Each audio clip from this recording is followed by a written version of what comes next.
لنا إلا ما علمتنا إنك أنت العليم الحكيم سبحانك لا فهم لنا إلا ما فهمتنا إنك أنت الجواد الكريم ولا حول ولا قوة إلا بالله العلي العظيم. أما بعد أيها الأحبة السلام عليكم ورحمة الله وبركاته. نحمد الله عز وجل أن جمعنا في بيته لكي نعيش ساعة الإيمان، ونسأل الله سبحانه وتعالى يجعل هذه الساعة ساعة إجابة ورحمة ومحبة، ونسأل الله سبحانه وتعالى أن يغفر لنا فيها الذنوب جميعا. Donc, chères sœurs, chers frères, assalamu alaikum wa rahmatullahi wa barakatuh. On remercie Allah subhanahu wa ta'ala qui nous a réunis dans sa maison pour se faire le rappel et qui nous a permis de nous réunir autour de ce rappel, et on demande à Allah azza wa jal qu'il fasse de ce moment un moment de pardon, un moment dans lequel Allah subhanahu wa ta'ala pardonne les péchés et élève en degrés, et un moment dans lequel il exauce aussi nos invocations. Et ce genre de moments, chères sœurs et frères, c'est des moments qui ne sont pas comme n'importe quel moment. C'est un moment qui est énorme, qui est grandiose auprès d'Allah Azza wa Jal. Et il suffit de s'arrêter sur le hadith du prophète alayhi salatu wa salam, qui est rapporté par l'imam al-Bukhari selon Abu Hurayra, dans lequel le prophète sallam nous dit Majtama'a qawmun fi baytin min buyutillahi yatluna kitab Allah wa yatadarasunahu baynahum illa nazzalat alayhim as-sakinah wa ghashiyatuhum ar-rahmah wa haffathum al-malaika wa dhakarahum Allah fi man 'indah.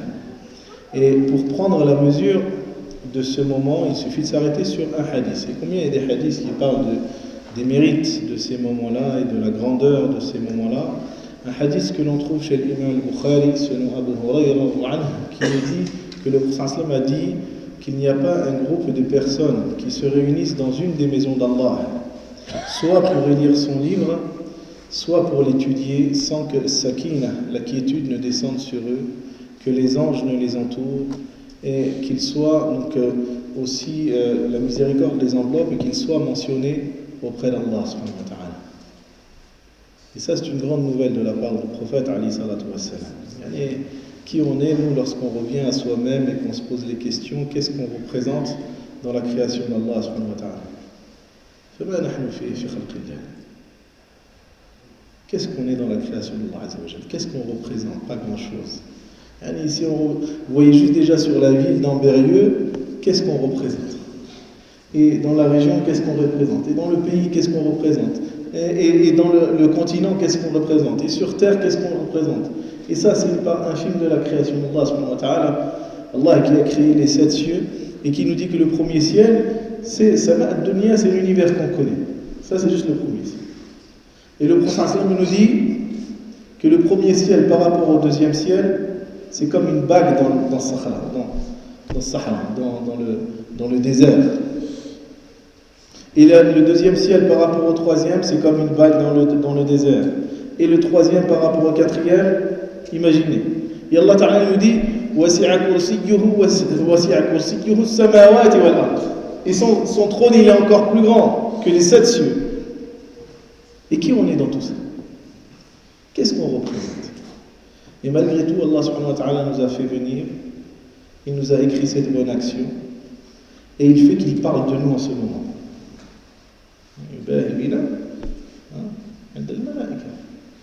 Il se vante de nous auprès des anges. Et ça, c'est pour qu'on prenne conscience de l'honneur, sharaf, de cet honneur qu'Allah subhanahu wa ta'ala nous fait de pouvoir nous réunir et de nous donner ces mérites-là. Nous, on pense qu'on est là parce qu'on a voulu être là.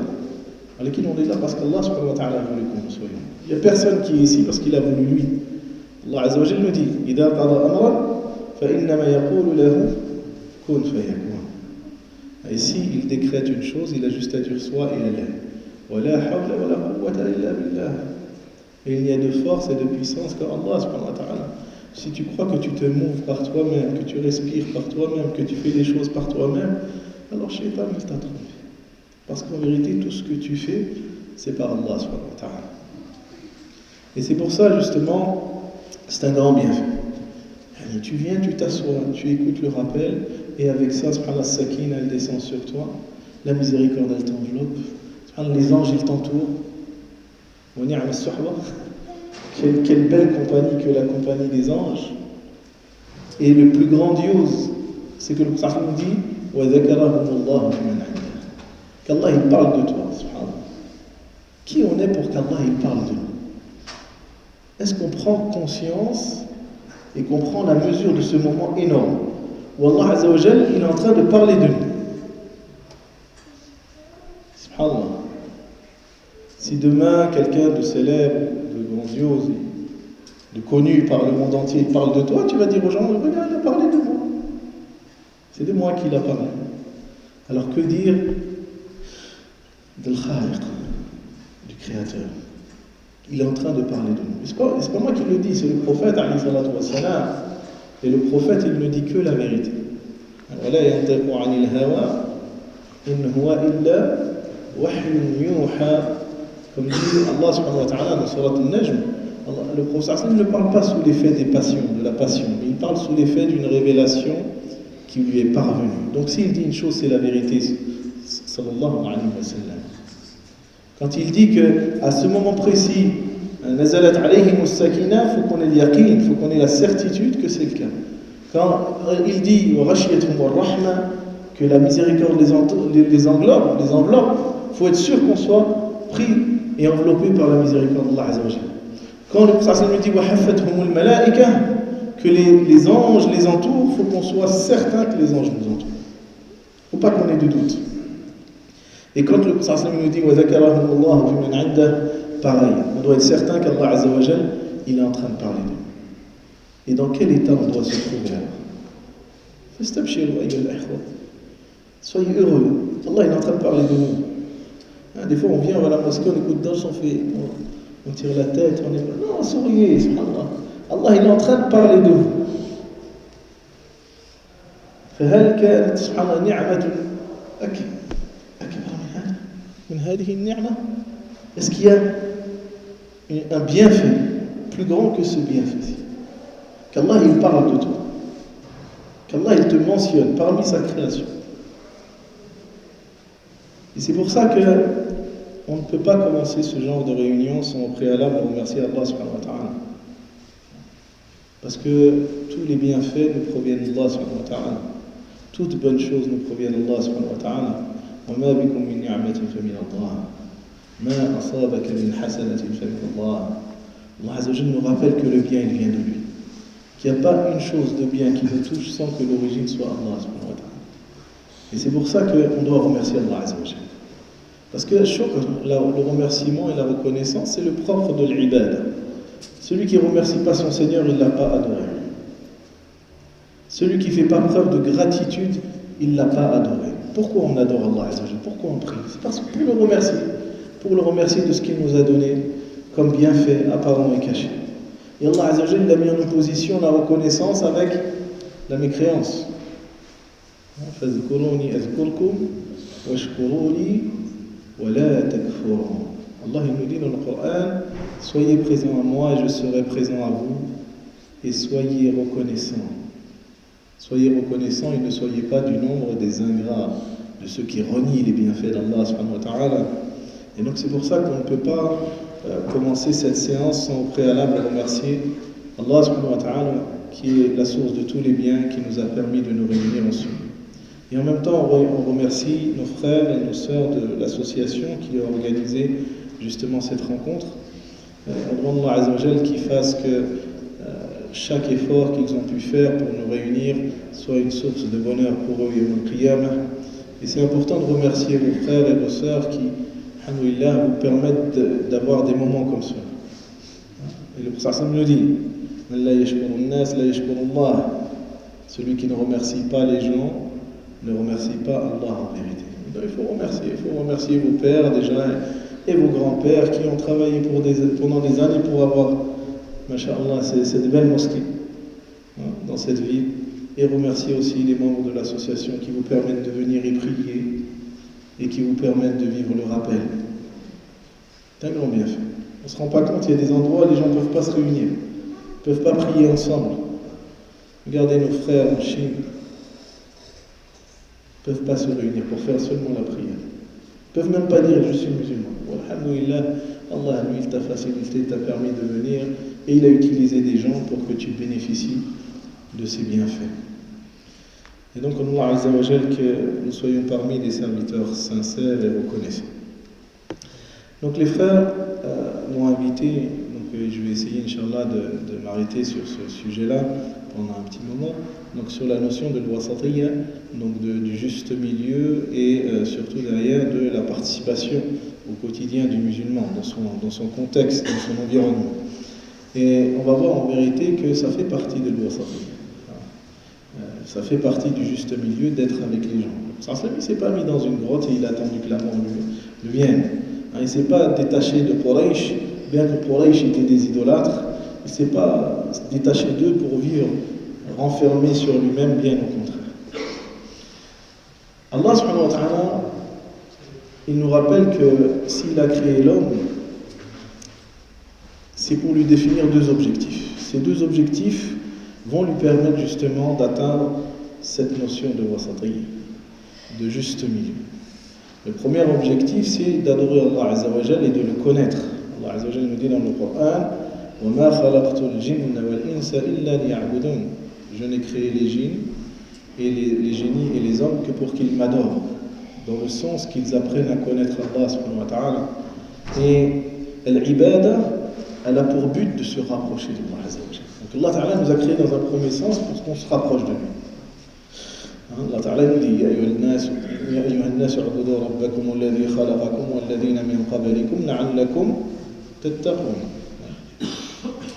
Donc Allah il dit dans le Coran, vous les gens, adorez votre Seigneur qui vous a créé ainsi que ceux qui vous ont précédés, ainsi atteindriez-vous la piété. Le taqwa et la piété, c'est le fait de se conformer aux ordres d'Allah Azza wa Jal, à ses prescriptions, par amour pour Allah subhanahu wa ta'ala, parce qu'on aime Allah Azza wa Jal. Et c'est le fait de s'éloigner de ses interdits par crainte de se retrouver loin d'Allah Azza wa Jal. C'est ça le taqwa. Donc l'ibada, elle a pour but de nous rapprocher d'Allah subhanahu wa ta'ala et de construire notre relation à Allah Azza wa Jal et de faire que toute notre vie soit une recherche perpétuelle du rapprochement d'Allah Azza wa Jal. C'est ce que nous apprend le prophète. Il nous apprend que l'islam, ce n'est pas quelque chose de stationnaire, c'est quelque chose d'ascensionnel, dont le but est d'atteindre justement ce qu'on appelle l'ihsan, l'excellence dans la foi. Quand Jibril alayhi salam, il vient questionner le prophète, il lui dit فأخبرني عن الإسلام.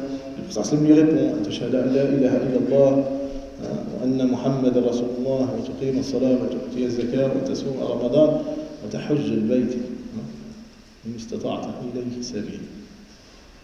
Quand il lui dit qu'est-ce que l'islam, le prophète lui répond l'islam c'est le fait d'attester qu'il n'y a de Dieu que Dieu, Mohammed est son messager, d'accomplir la prière, de donner la zakat, de jeûner le mois de Ramadan et de faire le pèlerinage si on en a bien sûr la capacité.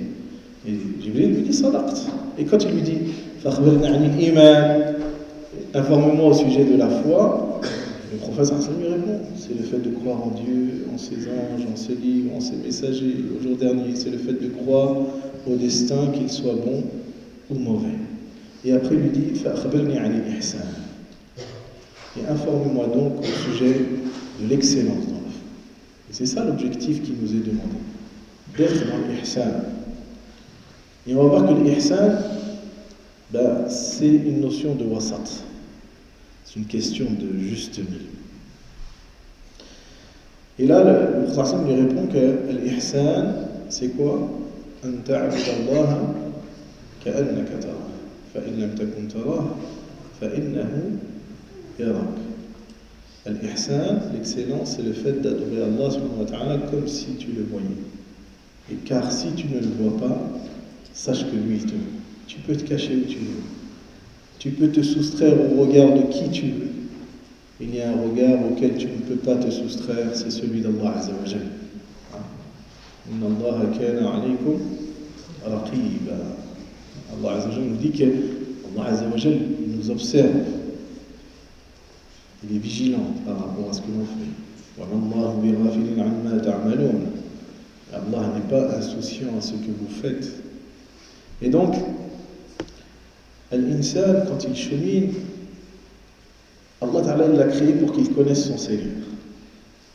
Et pour connaître son Seigneur, il faut qu'il tende vers cette excellence dans sa relation avec Allah subhanahu wa ta'ala. C'est le but ultime, c'est l'objectif, de faire que toute notre vie soit une recherche perpétuelle d'Allah Azza wa Jal et de sa proximité.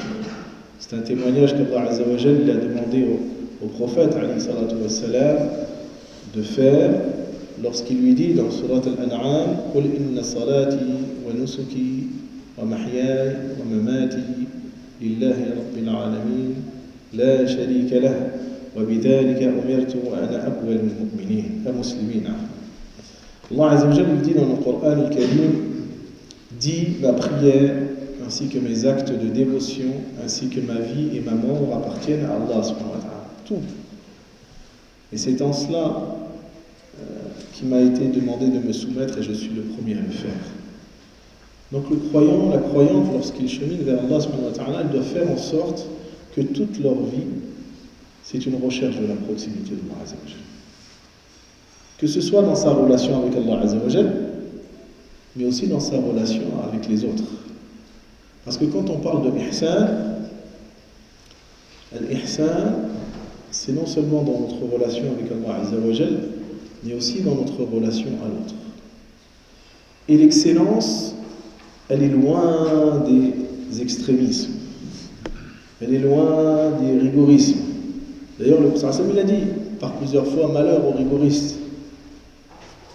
Et qu'il a dit que justement, Dieu ne se lassera pas jusqu'à ce que vous vous lassiez. Et qu'il nous a demandé, il nous a recommandé de prendre des chemins justement de modération et de juste milieu. Dans notre relation avec Allah, il nous a demandé de ne pas être dans l'extrême. Il y a un temps pour tout.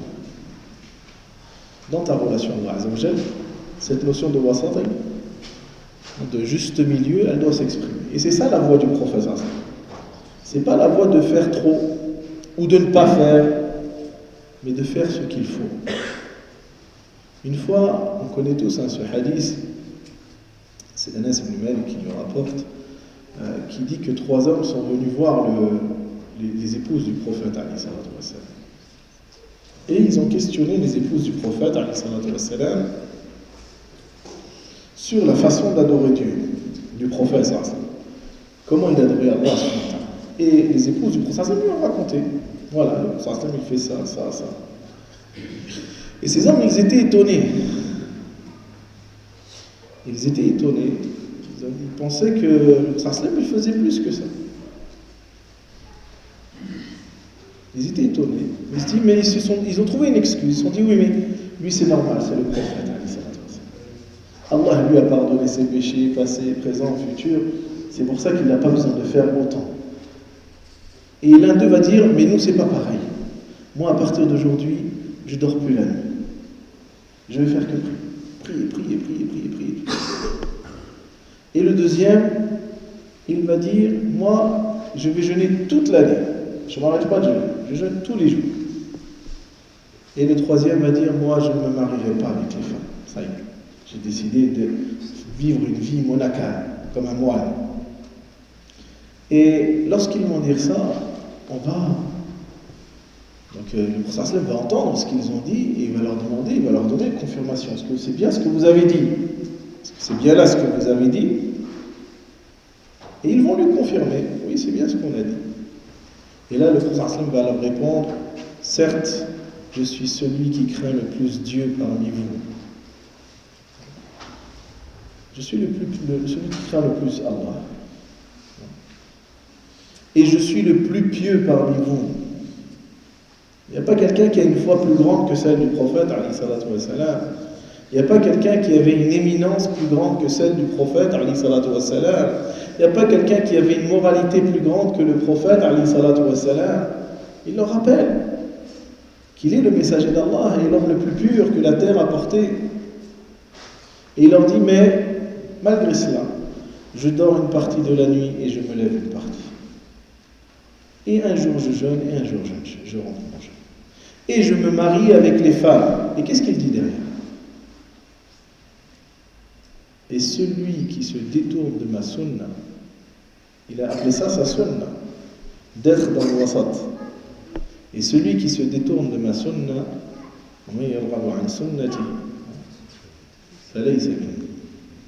il n'est pas des miens. Celui qui se détourne de ma sunna, il ne fait pas partie de ma communauté. Le prophète, en matière de culte, il a établi al-wasat, de façon à ce que nous donnions à chaque chose son droit. Parce que c'est ça, en fait, le din. Le din, c'est ça le din. La religion, la vraie religion, c'est de donner à chacun son droit. Pas juste à une chose, mais à chaque chose. C'est pour ça que lorsque Salman al-Farisi, il va rendre visite à son frère Abu Darda, et lorsqu'il rentre, donc Abu Darda n'est pas encore rentré à la maison, Abu Darda l'accueille, et elle lui dit, ton frère il va arriver. Il va trouver que Abu Darda, elle est négligée sur elle. Elle ne fait pas attention à elle, pour son mari, et il va lui dire, tu pourrais faire un peu des efforts pour Abu Darda, pour plaire à ton mari.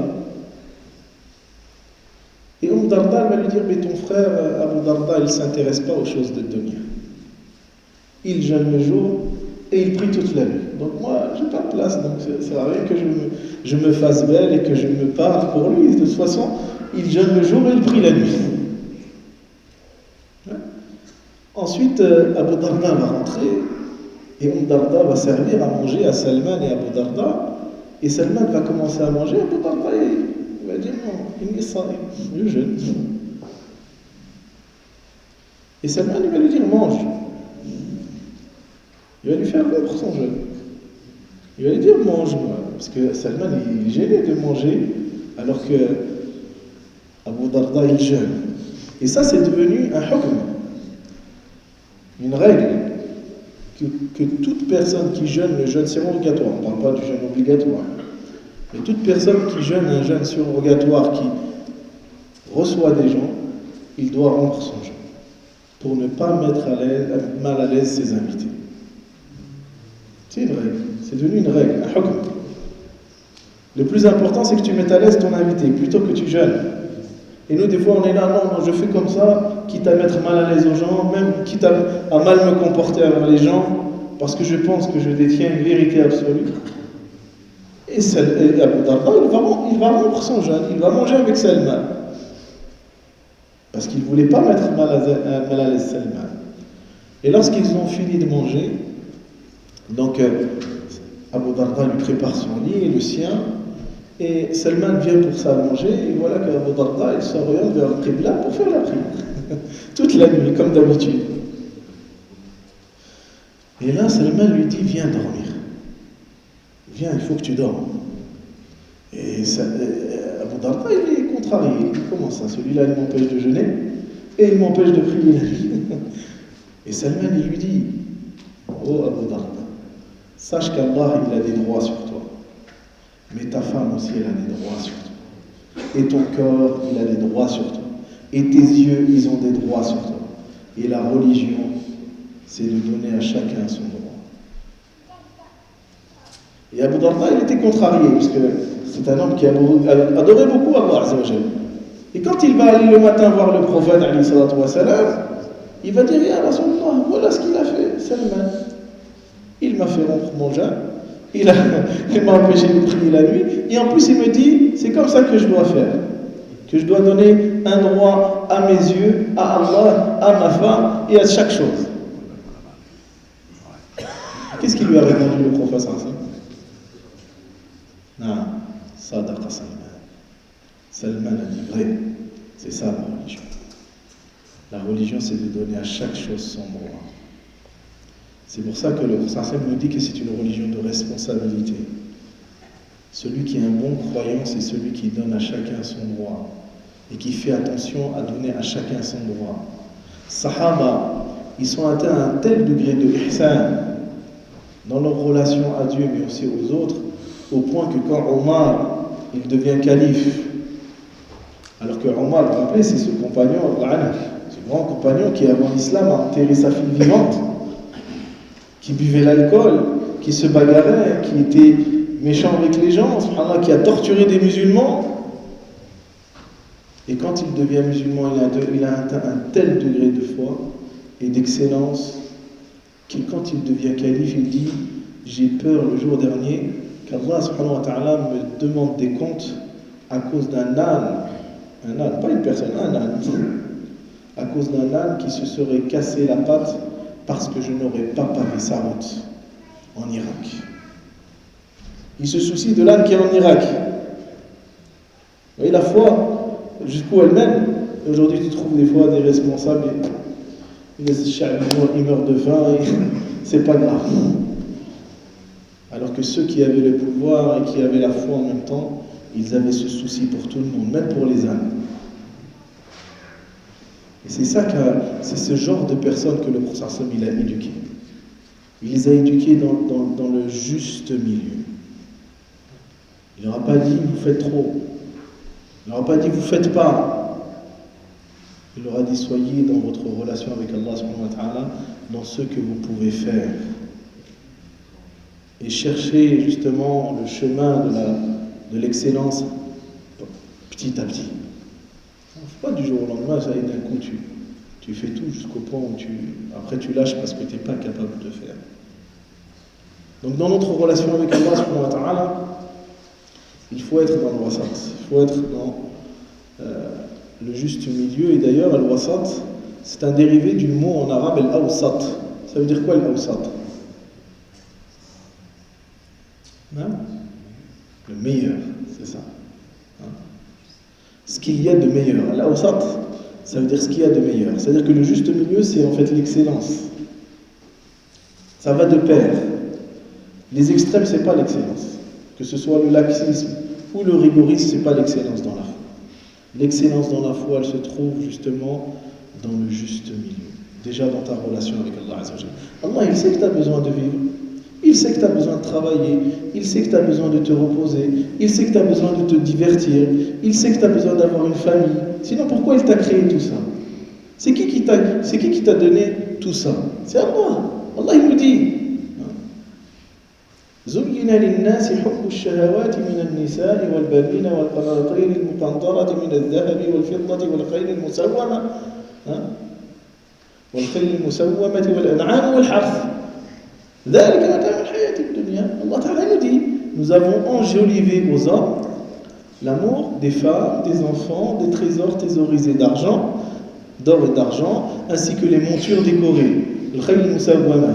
Même ça, aujourd'hui, ça n'a pas disparu. Le khayl al-musawwama, c'est le tuning. Vous savez, les gens qui font du tuning, c'est ça le khayl al-musawwama. C'est la monture décorée du 21e siècle. Mais pour dire que Allah, il connaît l'homme. Il a employé des termes qu'on doit contextualiser par rapport à notre époque. Et il dit le khayl al-musawwama, les montures décorées, ainsi que le bétail et les terres. Et ceci fait partie des jouissances de ce bas monde. Allah Ta'ala ne t'a pas dit que c'est interdit, que c'est mal. Au contraire, il nous dit قُلْ مَنْ حَرَّمَ زِينَةَ اللَّهِ الَّتِي أَخْرَجَ لِعِبَادِهِ وَالطَّيِّبَاتِ مِنَ الرِّزْقِ قُلْ هِيَ لِلَّذِينَ آمَنُوا فِي الْحَيَاةِ الدُّنْيَا خَالِصَةً يَوْمَ الْقِيَامَةِ. Allah il nous dit dans le Coran, au contraire, dit qui donc a interdit les bonnes choses pures qu'Allah a attribuées à ses serviteurs, ainsi que ce qu'il leur a fait sortir de la terre. Dit, elles sont pour les croyants dans ce monde. Allah, s'il a fait pousser tout ça, c'est pour les croyants. S'il nous a donné de tayyibat, c'est pour les croyants. Mais il nous dit quoi? Elles leur sont exclusives. C'est-à-dire que là, aujourd'hui, tout le monde en bénéficie. Tout le monde en bénéficie. Le mu'min wa ghayr mu'min. Le croyant et le non-croyant, ils bénéficient des bienfaits d'Allah. ولكن يوم القيامة خالصة للمؤمن. C'est une chose qui leur est exclusive. Donc Allah Ta'ala en aucun cas te dit tu n'as pas le droit de manger, tu n'as pas le droit d'avoir une famille, tu n'as pas le droit d'avoir des choses, mais dans un cadre halal. C'est ça qu'il nous dit. Mais en même temps, il nous dit que tout ça, ça doit être non pas une finalité dans notre existence, mais un outil, un moyen pour avoir ce qu'il y a de mieux, à savoir être auprès de Allah Azza wa Jalla. والله عنده حسن المآب قل أنبئكم بخير من ذلك للذين اتقوا عند ربهم جنات تجري من تحتها الأنهار خالدين فيها وأزواج مطهرة ورضوان من الله والله بصير بالعباد. Allah nous dit, ça vous avez le droit de l'avoir. Mais comment vous avez l'utiliser, c'est pour chercher ce qu'il y a auprès d'Allah. Mais ce qui se trouve auprès de Dieu comme refuge est bien meilleur. Il dit, voulez-vous que je vous indique ce qui est meilleur que tout ça? Que le nisa, que le banin, que le dahab, le fidda, le khayl musawwama, l'an'am, le haf. Il dit, voulez-vous que je vous indique qu'est-ce qui est meilleur que ça? Pour ceux qui ont été pieux, ils auront auprès de leur Seigneur des jardins sous lesquels coulent les ruisseaux où ils demeureront éternellement, ainsi que des épouses pures et la satisfaction d'Allah subhanahu wa ta'ala. Et certes, Allah Azza wa Jal est bien voyant de ce que font ses serviteurs. Allah subhanahu wa ta'ala nous appelle au bien. Il nous appelle à vivre une vie heureuse dans ce bas monde et dans la vie dernière. Mais il ne nous empêche pas de vivre. Je ne te dis pas être croyant, ça veut dire qu'il faut que tu restes 24 heures sur 24 à la mosquée et tu ne subviens pas aux besoins de ta famille. Hein? Là, au contraire, le Prophète dit que le croyant qui est fort, il est mieux que le croyant faible. Que la main du dessus, elle est toujours mieux que celle qui est en dessous. Voilà ce qu'il nous apprend, le Prophète. Il nous apprend à ne pas être des gens dépendants des autres, si ce n'est d'Allah subhanahu wa ta'ala. Il nous apprend à parcourir la terre s'il le faut pour avoir le tayyibat ou le fadl. Allah Azza wa Jalla nous dit, il y a des moments pour Allah, il y a des moments pour faire autre chose. Notamment dans Surat al-Jumu'ah, qu'est-ce qu'il nous dit? Ya ayyuhalladhina amanu, idha nudiya lis-salati min yawm al-jumu'ah, fas'aw ila dhikrillah, wa dharu al-bay'. Dhalikum khayrun lakum in kuntum ta'lamun. Allah il dit, vous qui avez cru, lorsqu'on vous appelle pour la prière du vendredi, accourez, venez en courant au rappel d'Allah et cessez tout négoce, c'est-à-dire cessez toute chose de ce bas monde. Oubliez le dunya pendant ce temps-là. Il dit ceci est bien meilleur pour vous si seulement vous savez. Mais qu'est-ce qu'il nous dit après derrière? إذا قضيت الصلاة فانتشروا في الأرض وابتغوا من فضل الله ولكن واذكروا الله كثيرا لعلكم تفلحون. Il dit, et une fois que vous aurez accompli la prière, alors dispersez-vous sur terre pour y chercher ses grâces et évoquez Dieu fréquemment, ainsi récolterez-vous le succès. Vous voyez cette notion de wasat, elle est là. Allah Ta'ala nous dit, il y a un temps pour la prière, il y a un temps pour aller chercher le fard, il y a un temps pour la famille, il y a un temps pour les amis, il y a un temps pour da'wa, il y a un temps pour chaque chose, pour ta'lim. L'insan, il vit de façon organisée. Le Prophète c'était quelqu'un d'organisé. Il donnait le temps à son nafs. Qu'est-ce que nous disent les épouses du Prophète? Que le Prophète il partageait sa journée en 3 parties. Une pour se reposer, une pour l'ibada, et une pour les gens, il y a les da'wa ou la famille et tout ça. Si on compte, s'il divise par 3 sur 24 heures, ça fait 8 heures, 8 heures, 8 heures. Il dormait, il se repose 8 heures par jour. Il y a des gens qui te disent aujourd'hui, il ne faut pas que tu dormes, il faut que tu fasses ibada. Et tu ne te reposes pas. Là, ton corps, il a des droits sur toi. Le Prophète, il se reposait. Il y a des périodes où il faisait ijtihad plus que d'autres, notamment pendant le Ramadan et les derniers jours, parce qu'il y avait Laylat al-Qadr. C'est pour ça, il y avait une occasion, force, munasab. Mais sinon, il prenait le temps de se reposer. Il prenait le temps d'être avec les gens. Et aussi, il prenait le temps pour l'ibadah et pour le da'wa. Il avait une vie équilibrée, le professeur Aslam. Et même dans sa nourriture, il était équilibré, alayhi salatu wa salam. Quand vous lisez le livre d'Ibn al-Jawzi et qui parle de la médecine prophétique, on dit que, subhanallah, le prophète, alayhi salatu wa salam, il mélangeait certaines nourritures avec d'autres, et il ne mélangeait pas des nourritures avec d'autres. Et subhanallah, les nutritionnistes, ils ont dit que c'est l'équilibre parfait dans l'alimentation. Même dans l'alimentation, il était équilibré, le prophète. Il mélangeait certaines nourritures avec d'autres. Et certains mélanges se créent des fois ça, avec des légumes. Et les gens disent, mais c'est quoi ça? Mais les médecins aujourd'hui, les nutritionnistes, ils disent que c'est un repas équilibré. Sarsim était équilibré dans sa relation avec Allah subhanahu wa ta'ala. Il était équilibré dans son corps, il donnait son haqq à chaque chose. Il était équilibré, il donnait du temps à sa famille. Quand on a questionné Aïcha anha sur comment était le prophète dans sa maison, qu'est-ce qu'elle répondait? Il était au service de sa famille. C'était pas quelqu'un, il rentre, il s'assoit sur le fauteuil. Non, le prophète il passait le balai, il allumait le feu, il faisait la traite des chairs, il cousait lui-même ses chaussettes. Il était au service de sa famille et il aidait sa famille. Et Aïcha disait, il aidait sa famille, il était au service de sa famille jusqu'à ce qu'il entende l'adhan, et là il oubliait tout, il sort prier. Il donnait un temps à chaque chose. Même envers sa famille, il donnait du temps. Nous, des fois, on rentre du travail, même quand on est avec notre famille, on n'est pas avec eux. Tu es là devant le téléphone. Papa, s'il te plaît, oui, mon fils. Tu ne lui donnes pas son haqq. Et après, on s'étonne, nos enfants, quand ils deviennent adolescents, qu'ils grandissent, qu'ils se détournent d'Allah Azza wa Jal parce qu'on n'a pas été avec eux. On a une responsabilité. C'est ça aussi le wasat. Le Prophète nous apprend que même la famille, c'est une responsabilité. Kullukum ra'i. Wa kullukum mas'oulun 'an ra'iyatihi. Le Prophète nous apprend quoi dans un hadith authentique? Que chacun d'entre nous est un berger. Et chacun aura des comptes à rendre par rapport à la responsabilité qu'il a eue. Et l'homme est un berger dans sa famille.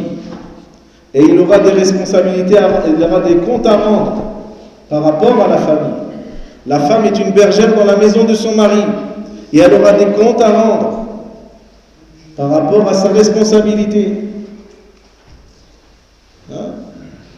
L'imam, on dit, là c'est plus dans le rôle de l'imam, le gouverneur. Mais on peut le prendre aussi l'imam, le masjid, dans l'orientation et dans le fait de prendre soin de sa communauté, mais c'est surtout l'imam dans le sens du gouverneur, est un berger par rapport à ses administrés. Un chef d'État, il est responsable, c'est pas une faveur. Aujourd'hui c'est devenu une faveur. Ça nous permet de nous mettre à l'abri de la prison si on triche. C'est l'immunité, c'est tout ça. Non, Allah Ta'ala nous apprend que la responsabilité, être gouverneur, c'est une responsabilité, c'est pas une faveur. Vous savez que celui qui a la responsabilité, Yawm al-Qiyamah, il vient à Allah, d'après les hadiths, déjà enchaîné. Avant le jugement. Avant le jugement, il est déjà enchaîné. Et c'est que s'il a été juste, qu'on lui enlève les chaînes. Faut pas croire que c'est une faveur d'être responsable, d'être président, d'être... Là, c'est un fardeau. Sur ça, des fois, les gens, ils veulent être responsables de tel jam'iyya, d'une mosquée. Wallah, si on connaissait la responsabilité qu'il y a derrière, on ne veut pas être responsable. Et nos frères qui sont responsables, ils ne veulent pas être responsables. Il ne faut pas croire qu'ils veulent être responsables. Ils n'ont pas envie d'être responsables. Voilà, c'est une responsabilité, justement. Ils n'ont pas le choix. Il faut bien qu'il y ait quelqu'un qui est là, qui s'occupe de la mosquée, qui s'occupe de... Mais c'est une responsabilité, c'est pas un honneur, c'est pas une faveur. C'est pas une faveur. C'est quelque chose de lourd. Et subhanallah, le prophète nous dit aussi l'employé est un berger. Le khadim. Le serviteur est un berger par rapport au bien de son maître. Et il sera interrogé en fonction justement de ce sur quoi il a eu l'autorité. Et ça aussi, ça doit nous interpeller, mes frères. Demain, moi, quand je vais travailler, j'ai signé un contrat. Je me suis engagé à respecter les conditions de travail, à respecter ce que je dois faire. C'est un engagement. Allah Ta'ala, en parlant de l'bir, qu'est-ce qu'il nous dit? De ceux qui ont le bir, c'est quoi? وَالْمُوفُونَ بِعَهْدِهِمْ إِذَا عَهَدُوا. Ce sont ceux qui tiennent leurs engagements lorsqu'ils se sont engagés. Ben, quand tu signes un contrat de travail, tu t'es engagé. Donc c'est pas tu vas dormir pendant 1 heure Ou alors tu te caches pour ne pas travailler. Non. Parce que même si ton patron ne te voit pas, Allah il te voit.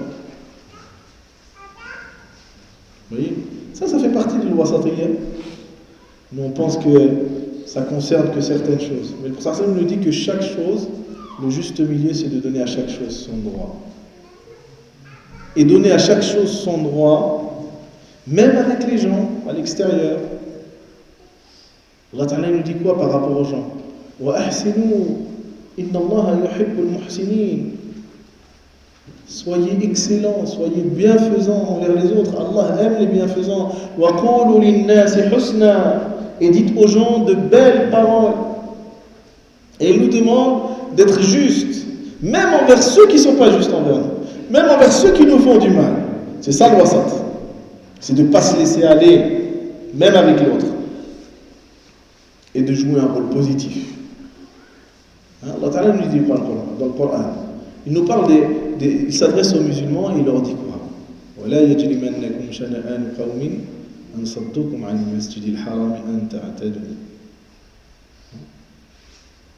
وَتَعَاوَنُوا عَلَى الْبِرِّ وَالتَّقْوَى وَلَا تَعَاوَنُوا عَلَى الْإِثْمِ وَالْعُدْوَانِ. Allah Ta'ala nous dit que même dans des cas difficiles, on doit être excellent. Que l'animosité que vous portez envers un peuple qui vous a empêché de rentrer dans la mosquée sacrée ne vous pousse pas à la transgression. C'est-à-dire que même quelqu'un te fait du mal, tu ne réponds pas par le mal. Idfa' billati hiya ahsan. Allah Ta'ala nous dit de repousser le mal par ce qu'il y a de meilleur. C'est ça le wasat aussi. Et il dit, et entraînez-vous plutôt dans la bonté et la piété, et ne vous entraînez pas dans le péché et la turpitude. Et quelques versets après, il parle de justice. En vérité, dans ton comportement envers l'autre, al-wasat, c'est la justice, c'est l'adl. C'est lui donner son droit. وَلَا يَجْرِمَنَّكُمْ شَنَآنُ قَوْمٍ عَلَىٰ أَلَّا تَعْدِلُوا اعْدِلُوا هُوَ أَقْرَبُ لِمَا التَّقْوَى. Et que l'animosité que vous portez envers un peuple ne vous pousse pas à être injuste. Soyez plutôt juste, car être juste, c'est ça la piété. Vous voyez, être proche d'Allah Azza wa Jal, c'est d'être dans le wasat, même dans ton comportement envers les autres. Même s'il te fait du mal, tu n'as pas le droit d'être injuste envers lui. Et en vérité, c'est que à travers cette excellence et ce juste milieu qu'on pourra donner le bon exemple. Et ce juste milieu, il implique que tu t'impliques dans ta société. Le prophète, il ne s'est pas enfermé à Ghar Hira, il a attendu que les gens deviennent musulmans. Il était au milieu de Quraysh qui étaient des idolâtres, des mushrikoun. Et il les a appelés à Dieu, mais il restait avec eux. Bien qu'ils l'ont persécuté, bien qu'ils l'ont insulté, bien qu'ils se sont moqués de lui, est-ce qu'il a décidé de les quitter? Pourquoi il a fait le hijra? Aujourd'hui on nous parle, il faut faire le hijra, tout le monde a ça. Pourquoi le prophète il a fait le hijra? Il voulait partir? Est-ce qu'il a voulu partir le prophète? Non. La preuve, c'est qu'on a un hadith qui nous dit que le prophète, au moment où il fait le hijra, il se tourne vers la Kaaba et il dit, je jure par Allah que si ce n'était pas à cause de ton peuple, jamais je ne te quitterai. Le prophète, il ne part pas, il ne fait pas le hijra de bon cœur. Il ne fait pas le hijra pour faire des vacances et profiter du RSA et des allocs. Non, c'est pas ça. Le prophète, il a fui la persécution. C'était pour préserver la religion, c'est pas pareil. C'était pour préserver le da'wah. D'ailleurs, le prophète lui-même derrière, il dit aussi, bien après il dira, La hijrata ba'da al-fath, walakin jihadun wa niyya. Hadith rapporté par l'imam al-Bukhari. Il n'y a plus de hijra après le fath. Seulement des intentions et un effort dans le sentier d'Allah. Là, on ne fait aucun effort de da'wah. On ne fait aucun effort d'excellence, mais on veut faire le hijra. Qu'est-ce qu'on a fait? Est-ce qu'on a montré le bon exemple? Parce que le wasatiyya, c'est ça, c'est donner le bon exemple. Et c'est ce qu'Allah Ta'ala il veut de nous en tant que communauté. Il nous dit dans le Coran وَكَذَلِكَ جَعَلْنَاكُمْ أُمَّةً وَسَطًا لِتَكُونُوا شُهَدَاءَ عَلَى النَّاسِ وَيَكُونَ الرَّسُولُ عَلَيْكُمْ شَهِيدًا Allah subhanahu wa ta'ala nous dit dans Surat Al-Baqarah, c'est ainsi qu'on a fait de vous une communauté du juste milieu. Il ne nous a pas dit une communauté de ça ou de ça, le juste milieu, le wasat, al-awsat, l'excellence, qui mène à l'équilibre. De façon à ce que vous soyez quoi? C'est qu'avec le wasat, c'est qu'avec le juste milieu qu'on peut être des témoins sur les gens, c'est-à-dire être des modèles dans la vie. Comment tu es avec ton voisin? Comment tu es avec ton collègue de travail? Comment tu es avec les gens qui sont autour de toi de manière générale? Est-ce que lorsque les gens ils te voient, ils disent « Masha'Allah, c'est vrai, les musulmans ils sont comme ça » ou est-ce qu'ils nous critiquent? Hein? Oh, comment ça se fait les vendredis, vous vous garez n'importe où? C'est ça le wasat? Oh, comment ça se fait que pendant le ramadan, vous faites du bruit le soir, vous nous empêchez de dormir? C'est ça le wasat. Ça aussi c'est le wasat. On n'a pas besoin de même sortir de la mosquée. Nos frères peut-être ils vont nous le dire. Comment on met nos chaussures? Est-ce qu'elles sont bien rangées? Est-ce qu'elles sont jetées n'importe où? Et c'est là où on verra le wasat. Comment on se comporte même dans le détail. Est-ce qu'on range bien nos chaussures? Est-ce qu'on fait attention? Est-ce qu'on a le souci?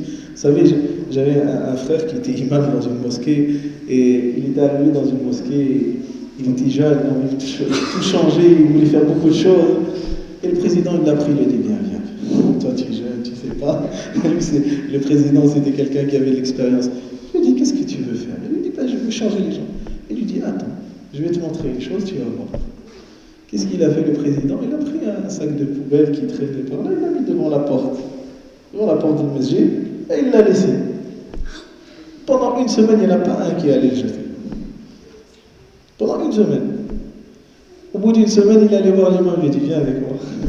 Et tu vois, le sac, il n'a pas bougé. Et toi, tu veux changer les gens. Ils ne sont même pas capables de mettre un sac à la poubelle. Et toi, tu voudrais en faire une umma qui va bouleverser le pays et changer.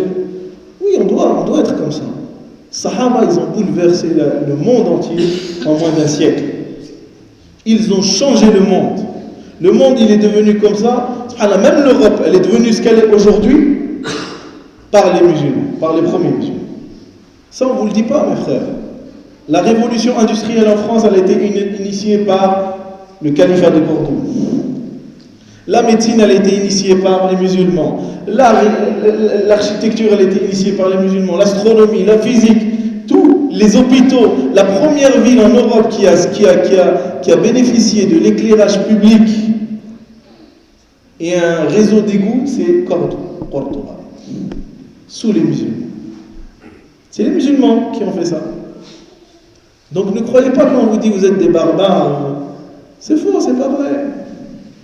Non, on a fait rentrer en Europe justement les choses raffinées.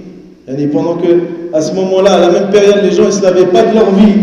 Les musulmans, ils sont arrivés en Espagne, ils ont montré la propreté à travers les maisons, les bassins, les ablutions, subhanallah. Et même ceux qui n'étaient pas musulmans ont tellement été impressionnés par ce qu'ont apporté les musulmans, que même ceux qui ont chassé les musulmans, lors de la Reconquista. Quand ils sont arrivés à Grenade, François Ier, il a vu qu'il voulait détruire le palais de l'Hamra, de l'Alhambra. Il leur a dit, mais vous êtes fous! Comment vous pouvez vouloir détruire une chose pareille? Parce que c'était un bijou d'architecture. Pour ceux qui ne sont jamais allés à Grenade et voir cette construction, je vous invite à le voir, comment c'est beau, masha'Allah. Même les ennemis, ils ont reconnu que les musulmans, ils avaient amené quelque chose de spécifique. Ben nous, il faut qu'on soit pareil dans notre contexte. Alhamdulillah, il faut qu'on montre le bon exemple. Il ne faut pas se dire, oui, mais on ne nous aime pas, regarde, on fait des lois contre nous, et on fait ça. Mes frères, Youssouf, on l'a mis où? Youssouf, alayhi salam, il est arrivé en Égypte, c'était un esclave. Déjà, c'était un esclave. Et après, on l'a accusé injustement. Il n'a pas fait, on l'a accusé de crimes qu'il n'avait pas fait. Ben, aujourd'hui, on insulte aussi, on accuse les musulmans de crimes qu'ils ne font pas. Youssouf, on l'a jeté en prison. Il est resté longtemps en prison. Mais le jour où on est venu le chercher de la prison, qu'est-ce qu'il a dit? Il leur a dit, non, non, ça ne me regarde pas, débrouillez-vous, vous pouvez... C'est pas mon problème. Vous n'êtes pas des musulmans. Parce qu'ils n'étaient pas musulmans. Youssouf, il a été envoyé justement pour leur faire da'wa. C'était pas musulmans, les gens d'Égypte. Il n'a pas dit, non, vous êtes des koufars. C'est pas mon problème. Quand le roi il voit le rêve des 7 vaches grosses qui sont mangées par les 7 vaches maigres et les 7 épis verts qui sont étouffés par les épis secs et qui ne trouvent personne pour l'aider, ils vont voir Youssouf. Youssouf il ne dit pas c'est pas mon problème. Il leur dit ça veut dire ça, ça, ça. Et quand le roi leur dit amenez-le-moi celui-là, je le veux pour moi celui-là, j'ai vu qu'il a quelque chose de spécial. Quelque chose d'excellent. Le jour où la communauté musulmane sera excellente dans tous les domaines, on viendra nous chercher comme on est venu chercher Youssouf en prison. On allait le chercher en prison, il était en prison. Il avait été accusé à tort d'avoir voulu abuser de la femme de l'Aziz, alors qu'il n'avait rien fait, miskin. Mais quand ils sont venus le chercher en prison, qu'est-ce qu'il a dit? Je ne sors pas. Jusqu'à ce que vous reconnaissiez que je suis quelqu'un d'intègre. Allez voir les femmes et dites-leur qu'est-ce qu'elles ont fait. Et c'est une fois que les femmes elles reconnaissent l'innocence de Youssouf, il sort. Et quand il sort, qu'est-ce qu'il dit? Quand le roi lui dit maintenant tu es pour nous maintenant quelqu'un de confiance, il a prouvé par son excellence, par son équilibre dans son comportement, il n'était pas dans la rancœur. L'équilibre aussi, ça, le roi Saad, c'est pas d'être dans la haine et d'avoir un cœur dur. Et que le roi lui dit maintenant, tu es auprès de nous quelqu'un de confiance. Qu'est-ce qu'il lui dit, Youssouf?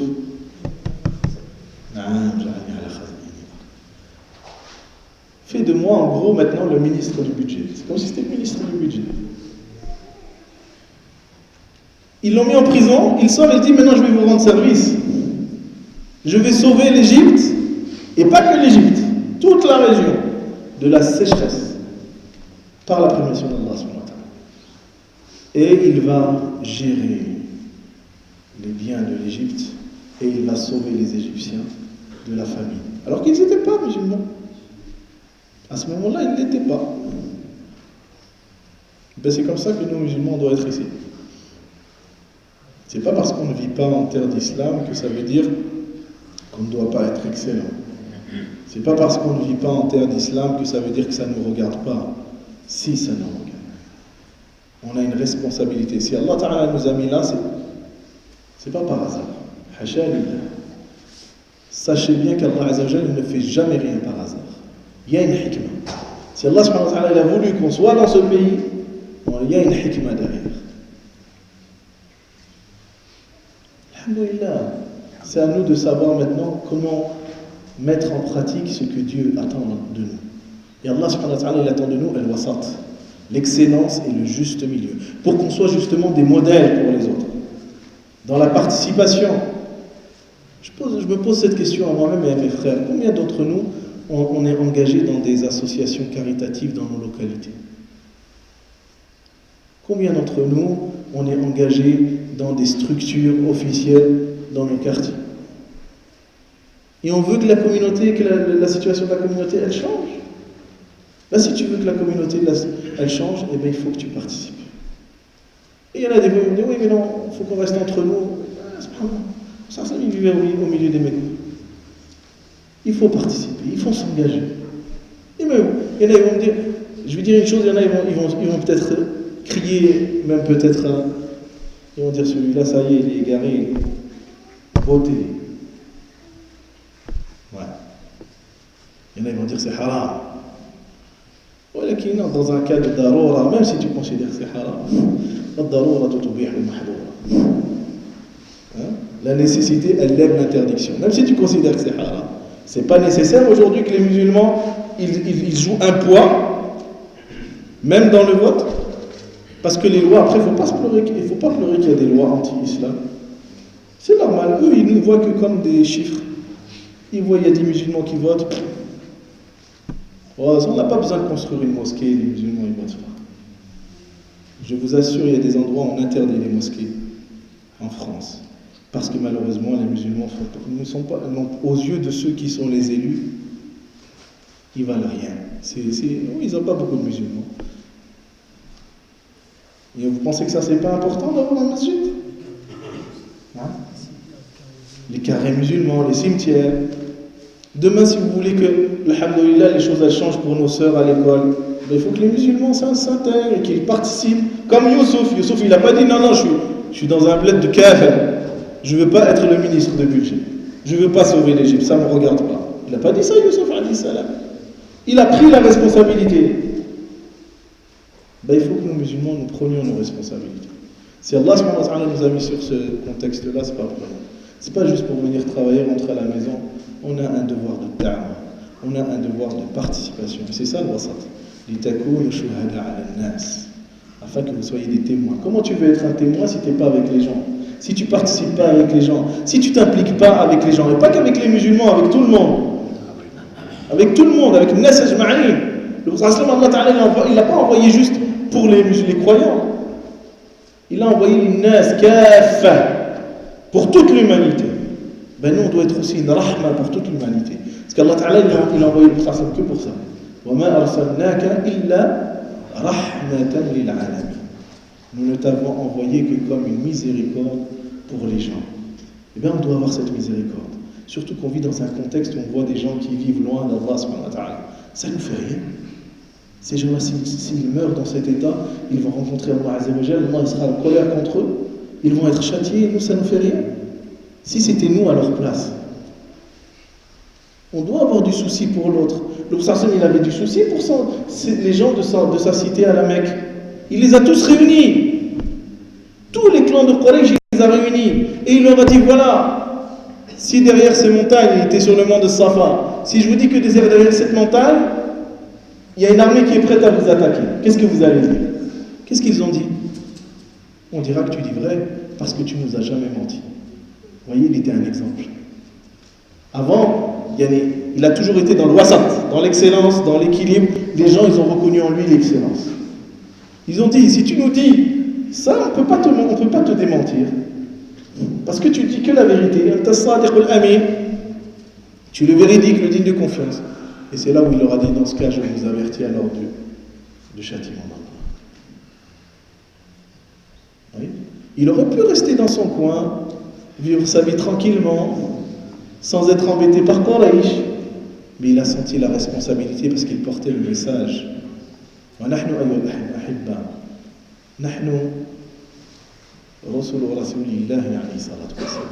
Nous sommes les messagers du messager d'Allah. Comme lui, il avait ce souci, comme lui, il était une miséricorde pour le monde, pour essayer de sortir les gens de l'obscurité, de Jahiliya, à la lumière d'Allah Azza wa Jal, nous, il faut qu'on ait aussi ce souci-là. On ne peut pas sortir dehors, tu vois des gens sont loin d'Allah Azza wa Jal, ça ne te fait rien. C'est le propre même de la foi. La yu'minu ahadukum hatta yuhibba li akhihi ma yuhibbu li nafsihi. N'est pas un véritable croyant celui qui ne veut pas pour son frère ce qu'il veut pour lui-même, ou jusqu'à ce que vous aimiez pour vos frères plutôt ce que vous aimez pour vous-même. Le terme de l'ukhuwa, c'est très large, ça peut être le frère de sang, le frère de religion, ou le frère en humanité. On est tous des frères en humanité, on a tous le même père, Adam alayhi salam. Alors tu ne te soucies pas de celui qui est loin d'Allah subhanahu wa ta'ala? C'est ça le wasat. Le wasat, c'est d'avoir cet équilibre, à la fois dans ta relation avec Allah Azza wa Jal, qui te pousse à l'excellence avec les autres, et à être avec les autres, et de patienter avec eux, et de faire preuve d'excellence, pour qu'ils voient en toi l'ihsan. Le prophète, ce n'était pas quelqu'un qui faisait des longs discours. Les gens, juste, ils voyaient le prophète, ils disaient, celui-là, il n'a pas le visage d'un menteur. Juste, ils le voyaient. Il n'avait pas besoin de parler. Et nous, comment ils nous perçoivent, les gens?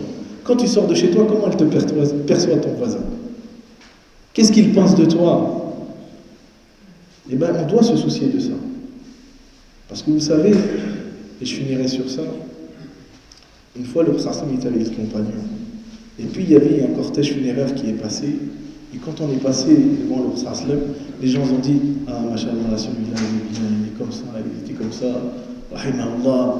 Et après il y a un autre cortège qui passe avec une autre personne, dit oh Allah taïf hada, c'était Moussiba.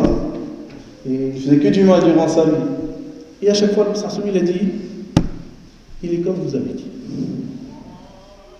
Il est comme vous avez dit. Celui qui vient, il est au paradis parce que vous avez dit qu'il était comme ça.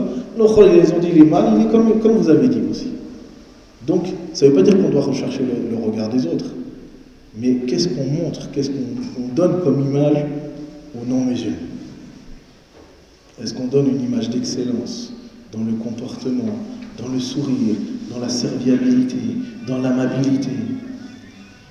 Ça, c'est important. Et le wasat, c'est tout ça. C'est pas juste je viens, je fais ma prière, je rentre chez moi. C'est aussi qu'est-ce que je fais pour changer le monde. Parce que Sahaba, ils avaient beaucoup moins de moyens que nous et ils ont changé le monde. نسأل الله سبحانه وتعالى يجعلنا من المحسنين. أقول قولي هذا واستغفر الله لي ولكم إنه هو الغفور الرحيم. استغفروه يغفر لكم واشكروه على نعمه يزد لكم وآخر دعوانا أن الحمد لله رب العالمين.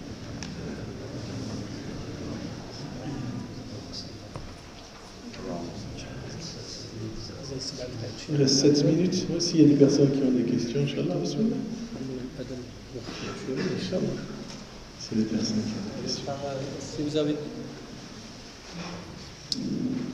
Alors, juste une condition, c'est que toutes les questions qui relèvent du fiqh, je n'y répondrai pas parce que vous avez un imam qui est présent parmi vous.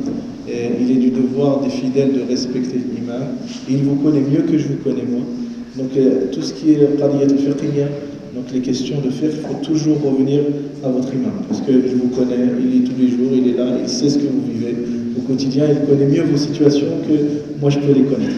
Donc à part les questions qui sont des questions de fiqh, le reste, Inch'Allah, je crois. Voilà, celui qui a une question, je peux passer le micro, Inch'Allah.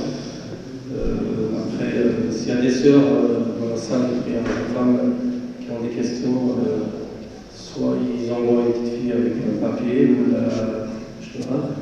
Voilà, si vous avez des questions, ou sinon ma femme peut m'appeler et je répondrai au téléphone.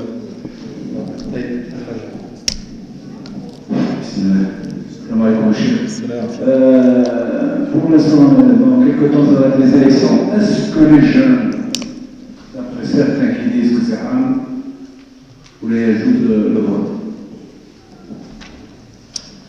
Sur cette question-là, moi j'ai entendu beaucoup de savants, même parmi les savants saoudiens, dont certains s'appuient pour appuyer la notion de haram, qui disent que voilà, on est dans un cas effectivement de nécessité pour la communauté, surtout donc, dans un cadre dans lequel on vit aujourd'hui. Et la nécessité, elle fait que les musulmans doivent effectivement chercher le moindre des mal, le moindre des maux, c'est-à-dire la situation la moins pire.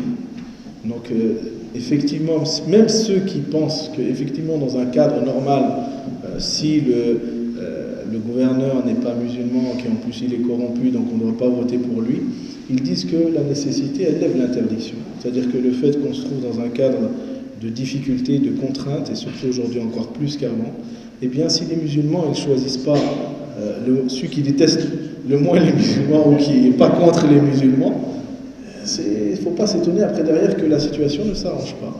Et Allah subhanahu wa ta'ala il ne nous dit pas de ne pas faire preuve de bonté et d'équité dans nos jugements par rapport à ceux qui ne nous ont pas combattus.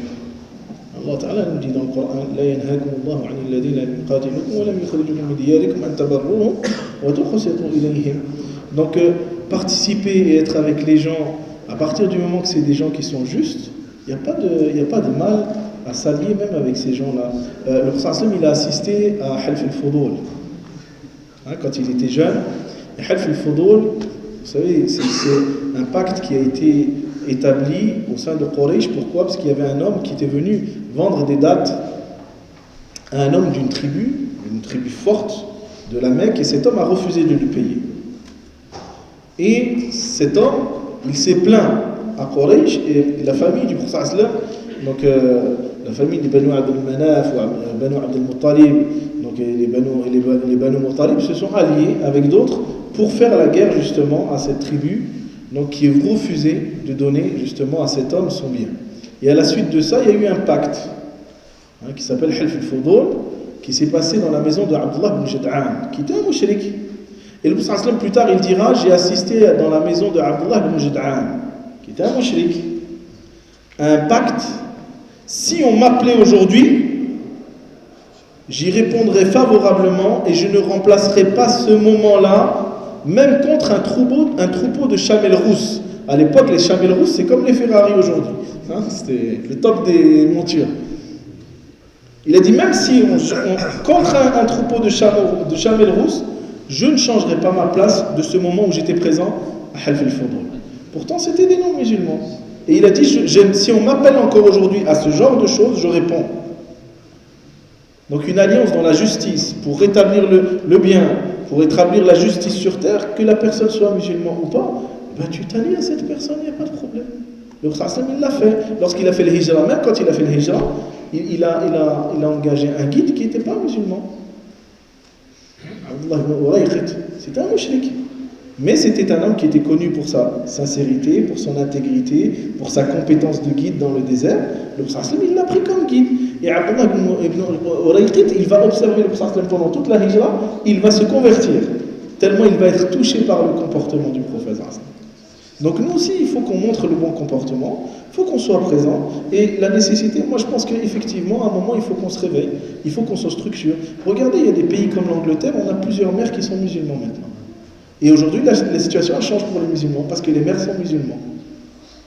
Donc nous, à force de dire tout c'est haram, il ne faut pas s'étonner après qu'on subisse ce qu'on est en train de subir, et qu'on n'a pas le choix, et qu'on nous impose des lois qui sont liberticides et qui sont contre les musulmans. Si on veut changer les choses, il faut que les musulmans soient dans les associations, il faut que les musulmans soient présents sur le terrain, il faut que les musulmans ils votent, il faut que les musulmans ils ont même leur candidat. Qu'est-ce qui empêche? Combien d'années, subhanallah, ça fait pour certains 50 ans qu'ils sont dans ce pays. Notre communauté, ça fait des dizaines d'années qu'on est dans ce pays, on n'a pas de candidat musulman qui se présente aux élections, c'est pas normal. Voilà. Donc il faut. Moi, je dis pas que c'est haram. Après, ceux qui le disent, ils se débrouillent. Moi, je ne le dis pas. Juste pour les annoncer qu'il y a une Mercedes Vino qui est garée dans l'allée. C'est le propriétaire pour la déplacer par exemple. C'est interdit de se garer là-bas. C'est ça qu'on a à faire. Donc, il y a une Mercedes grise, il y a un Ramandé, une Mercedes grise, Vino qui est garée sur l'allée et qui la déplace par le propriétaire. Est-ce qu'il y a d'autres questions, Charles? Ok, les questions, il y en a d'autres. Je passe le micro.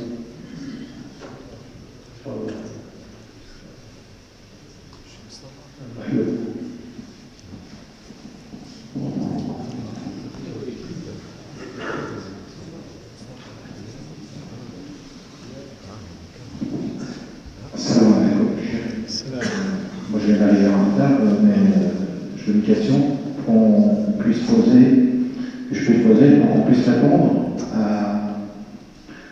au fait que, c'est pas moi qui me la pose, on me la pose souvent, mais je ne sais pas quoi répondre, sur le fait que comment on peut définir le fait qu'une personne ne peut pas être propriétaire, pas faire de crédit, etc. Tout ce thème sur l'immobilier au niveau de sa résidence principale. Aujourd'hui, on a des gens, des jeunes qui voudraient acquérir un bien pour se loger, sans faire de crédit, ça, ok, pas de problème. Mais il y a une divergence sur le fait qu'on peut faire un crédit pour faire sa résidence principale. Est-ce que c'est vrai, est-ce que c'est pas vrai, est-ce que c'est toléré, c'est pas toléré? J'aimerais qu'on puisse répondre à ce thème, s'il te plaît. Non. Il y a effectivement des avis juridiques qui permettent ce genre de pratique, mais l'avis juridique qui a été donné sur la permission d'utiliser le prêt bancaire pour un logement principal, il a été émis avec des conditions, et c'est ça que les gens oublient. C'est que même la fatwa qui existe de Ben Biyad, Qardawi et d'autres qui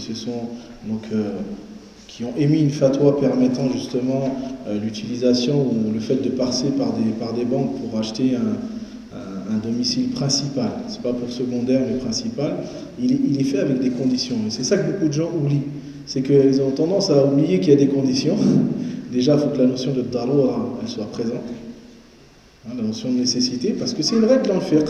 Ad-darura tubihu al-mahdura. Ceux qui ont étudié usul fiqh, ils connaissent. Ceux qui maîtrisent cette discipline, ils savent que t'as le droit. Comme quand tu meurs de faim, tu peux manger quelque chose qui n'est pas halal. Comme tu meurs de soif, tu peux boire quelque chose qui n'est pas halal. Allah Ta'ala nous dit dans le Coran, ça c'est clair. Donc à partir de là, il y a un hukm shar'i, il y a une règle juridique qui a été définie, que en cas de nécessité, les interdictions sont levées. Et c'est sur ce cadre-là que la fatwa elle a été éditée. C'est-à-dire que quelqu'un se retrouve dans une difficulté, dans une contrainte, et il y a une véritable nécessité, effectivement la nécessité elle lève l'interdiction. Mais c'est pour ça que même cette fatwa, il ne faut absolument pas la prendre dans un cadre général, mais d'un individu à un autre, pour évaluer effectivement sa réalité, est-ce que c'est une nécessité ou pas. La fatwa elle dit qu'il faut d'abord essayer de chercher des financements auprès de la communauté, déjà avant tout, auprès d'instituts bancaires sans intérêt, d'essayer de négocier avec le banquier. Et si tu n'as pas de solution, ils disent tu peux aller à ça quand tu te retrouves dans la nécessité. Mais ils ne te disent pas tout de suite tu vas prendre le prêt sans te poser de questions. Moi personnellement, je ne suis pas pour cette fatwa. Et même des membres du Conseil européen que je connais personnellement, qui pourtant étaient présents lors de l'édition de cette fatwa, ils n'étaient pas d'accord. Il y en a beaucoup qui, même lui m'a dit qu'il faisait partie du Conseil européen, que même Cheikh Ben Biya et Cheikh Al-Qardawi, on leur a dépeint un peu un tableau noir de la situation des Français quand ils ont émis la fatwa. C'est-à-dire on leur a dit comme quoi les Français sont vraiment en galère. Alors que ce n'est pas vraiment le cas. C'est pour ça que, quoi qu'il en soit, je pense qu'il faut avoir quand même un peu de retenue par rapport à cette position-là. Avoir une propriété, oui. Si on a les moyens, oui. Aujourd'hui, si on n'a pas les moyens, il ne faut pas oublier quand même que c'est le seul péché dans le Coran pour lequel Allah Ta'ala dit فَإِنْ لَمْ تَفْعَلُوا فَأَذَنُوا بِحَرْبٍ مِّنَ اللَّهِ وَرَسُولِهِ. Que si vous n'arrêtez pas, vous aurez une guerre de la part d'Allah et de son prophète. Donc on ne doit pas prendre à la légère cette parole d'Allah Azza wa Jalla. C'est un péché, le prophète nous dit que le péché de l'usure, de riba, c'est comme si tu commettais 70 péchés, dont le moins grave, écoutez bien, c'est de commettre un acte intime avec sa mère dans la Kaaba. Le moins grave. Et nous, on pense qu'on va se lancer comme ça dans des choses où le prophète, où Allah Ta'ala a dit qu'il déclarait la guerre pour celui qui n'arrêtait pas. Donc il y a un moment, il faut savoir si vraiment je suis dans la nécessité ou pas. Si je suis dans une nécessité, par exemple, j'essaie d'avoir une maison, j'essaie d'avoir un logement, je vais voir les HLM, on ne me donne pas une maison, je suis dehors avec ma famille. Je suis dans le darura. Si le seul moyen d'avoir une maison, c'est de construire en passant par la banque, dans ce cas-là, oui. Parce que je suis vraiment dans le darura. Mais si c'est juste pour avoir une maison un peu plus grande avec une piscine, est-ce que c'est vraiment une darura? C'est ça qu'il faut se poser comme question. Et à un moment, il faut qu'on se dise, est-ce qu'on veut Allah, est-ce qu'on veut l'akhira, ou est-ce qu'on veut le dunya? Allah Ta'ala dit, minkum man yuridu dunya wa minkum man yuridu l'akhira. Il y a certains parmi vous, et là il parlait des compagnons à Uhud, certains parmi vous ont voulu ce bas monde, et d'autres ont voulu l'akhira. Nous, on doit vouloir l'akhira. On va mourir. Tu ne dois pas te soucier de faire une maison dans ce bas monde. Tu dois te soucier de faire une maison auprès d'Allah Azza wa Jal. C'est ça ton souci. Le souci premier de chacun d'entre nous, c'est ça. C'est comment je vais mourir, comment je vais rencontrer Allah subhanahu wa ta'ala. Et même si je vis en HLM, alhamdoulilah, si je rentre dans le Firdaus al-A'la, ben c'est pas grave, j'aurais galéré dans mon HLM pendant 20, 30 ans, 40 ans, 50 ans. Ou alors je serai au Firdaus al-A'la, j'aurai pour voisin le prophète, j'aurai pour voisin Abu Bakr as-Siddiq, Uthman, Ali, Omar. Ça vaut toutes les maisons du monde, les frères. Subhanallah. Qu'est-ce qu'on veut? Dunya, Allah ta'ala dit, wa ma al-hayatu ad-dunya illa mata'ul ghurur. Ce bas monde, il n'est qu'une illusion trompeuse. Même tu vis 50 ans, 60 ans, 80, tu meurs. Mais quand tu seras auprès d'Allah Ta'ala, c'est éternel. Et on veut prendre des risques. Allah Ta'ala nous dit, le prophète nous dit dans un hadith authentique, et je finirai là-dessus, Inna al-halal bayyin, wa inna al-haram bayyin, wa baynahuma umur mushtabihat la ya'lamuhunna kathir min an-nas, faman ittaqa ash-shubuhat faqad istabra'a li dinihi wa 'iradihi. ومن وقع في الشبهات وقع في الحرام. Le prophète nous dit le halal il est clair et le haram il est clair. Et il y a entre les deux des choses douteuses dont peu de gens connaissent le statut, la réalité. Et qu'est-ce qu'il nous dit? Le prophète sallallahu alayhi wa sallam, il nous apprend la sûreté, la sécurité. Celui qui a tout fait pour s'éloigner du shubuhat, des choses douteuses, eh bien il a tout fait pour préserver sa religion et sa réputation. Mais celui qui ne cesse d'aller vers le shubuhat, vers les choses qui sont douteuses, il finit par tomber dans quoi? Dans le haram. Donc quand on n'est pas sûr, le prophète nous dit quoi? Délaisse ce qui provoque un doute en toi en faveur de ce qui ne provoque aucun doute. Tu es tranquille. Au moins tu es apaisé. Et je vous assure, hein, par expérience, moi je connais des frères qui ont fait la démarche d'acquérir comme ça avec des prêts bancaires. Ça s'est jamais bien passé pour eux. C'est ainsi. Quand tu vois qu'après ils ont des problèmes, ils ont des choses comme ça, à un moment il faut aussi, il faut être aussi lucide. Qu'est-ce qu'on veut nous? C'est soit on veut ce bas monde et Allah Ta'ala nous donne, ou qu'est-ce qu'il nous dit? Celui qui veut te donner, Allah il lui donne. Mais il lui dit, mais il n'aura aucune part dans la vie dernière. C'est ce qu'on veut? Non, nous on veut l'akhirah. Nous on veut être avec le prophète, on ne l'a pas vu, on n'a pas vécu avec lui. On n'aimerait pas être avec lui en al-qiyamah, on n'aimerait pas être avec lui fil firdaus al-a'la. Subhanallah. Déjà on n'a pas vu dans ce domaine. Mais le prophète il dit quoi? Il dit, une fois il était avec ses compagnons dans al-Baqi' al-Gharnaq, et il a dit, ah si seulement je voyais mes frères. Ah si seulement je voyais mes frères. Et les compagnons qui ont dit, ils ont dit, alasna bi ikhwanika ya Rasulullah. Ne sommes-nous pas tes frères, ya Rasulullah, nous les compagnons? Il leur a dit, non, vous n'êtes pas mes frères. Antum ashabi, vous êtes mes compagnons.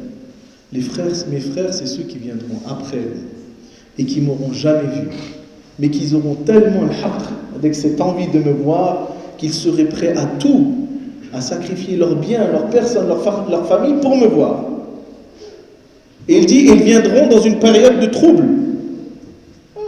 Dans une période, on est dans le haraj, on est dans cette période de trouble. Et dans cette époque-là, s'accrocher à sa religion, ça sera plus difficile que de tenir une braise dans la main.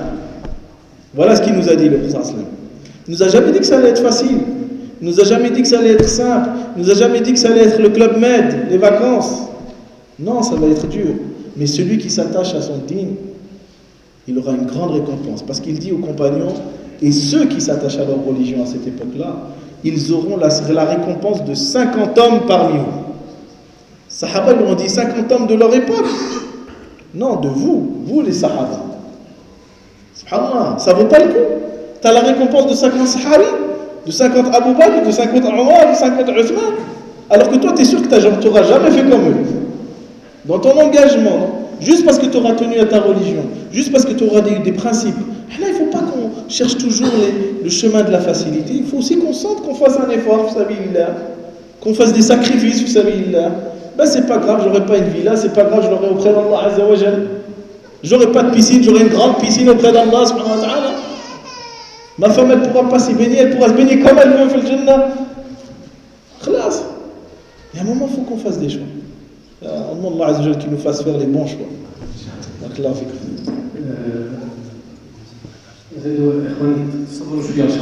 patients, parce que j'ai encore 2 questions de la part des sœurs. On va pas très dire Inch'Allah et souhaiter Inch'Allah. J'ai une question des sœurs. Qu'est-ce que vous pouvez nous donner comme conseil, aux gens de la communauté pour s'investir dans les mosquées? Non. Le masjid, la mosquée, Allah il en a fait le lieu par excellence pour les croyants. Que ce soit dans les actes d'adoration ou même dans l'implication et dans le travail. Et Allah Ta'ala, il a défini ceux qui remplissent les mosquées et ceux qui sont présents dans les mosquées, il leur a donné ce terme de rijal. Dans le surat An-Nur, fi buyutin adina Allah an turfa'a wa yuzkara fiha ismuhu yusabbihu lahu fiha bil ghudwi wal asal rijalun la tulhihim tijaratun wa bay'un an dhikrillah. Allah, il nous parle de personnes que ni le négoce, ni les choses de ce bas monde ne les distrait du rappel d'Allah et de l'accomplissement de la prière et du fait de donner les zakats.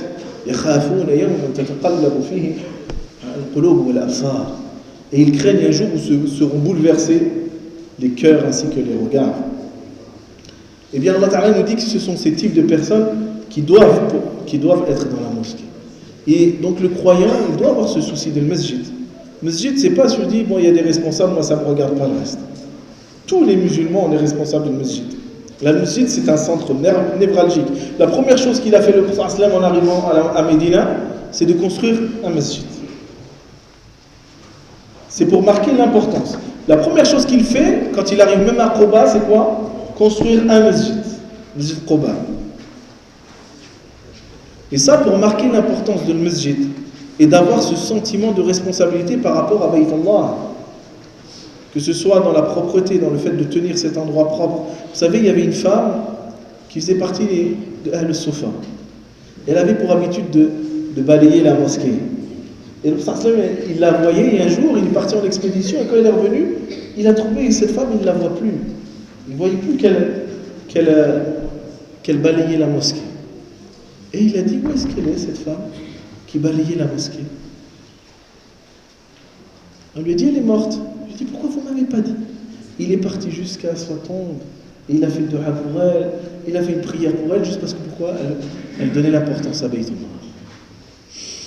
Nous, on doit donner l'importance à la mosquée d'Allah Azza wa Jal. C'est pas seulement par notre argent. Il faut mettre l'argent dans la maison d'Allah Azza wa Jal. Ça fait partie de Sadaqa Jariya. Des choses, des investissements qu'on trouvera même après notre mort, mais même dans notre personne, dans nos personnes. Il ne faut pas compter que sur nos frères responsables. Alhamdulillah, c'est toute la communauté qui doit se sentir responsable de ce lieu. Quant à sa propreté, quant à son entretien, quant à le fait de faire vivre aussi le masjid. Chacun doit se sentir responsable, alléger aussi nos frères. C'est notre rôle aussi en tant que musulmans que de soutenir son frère. Le prophète il dit quoi? Celui qui allège la difficulté de son frère, Allah lui allégera sa difficulté yawm al-qiyamah. Pour nos frères responsables ici à la mosquée, c'est pas facile. Il faut les aider, il faut les encourager, il faut les soulager, il faut essayer de leur dire, voilà, dis-moi qu'est-ce que je peux faire. S'il faut même donner un coup de serpillière, je le fais, c'est pas un problème. Et on s'entraide. Allah dit wa ta'awanu 'ala al-birri wat-taqwa. Et donc il faut donner l'importance. La mosquée c'est important et son imam il est important, c'est pareil aussi. L'imam il faut lui donner une grande importance, c'est pas comme n'importe qui. Malheureusement dans beaucoup de mosquées en France aujourd'hui, l'imam il est dévalorisé. Déjà on le paye pas et en plus il faudrait qu'il soit 24 heures sur 24 à la disposition des gens et il faut qu'il sache tout faire. Vous savez moi j'étais imam pendant des années, des fois les gens ils m'appelaient pour régler la satellite. Ouais. Et il ne m'appelait pas le matin, il m'appelait à 11h le soir ou à minuit, quand tu dors. Il faut que tu viennes obligé. Quand j'arrive chez lui, qu'est-ce qu'il veut? Qu'est-ce que tu veux? Shahaj, dis-moi, qu'est-ce qu'il y a? Règle-moi le parabole, s'il te plaît.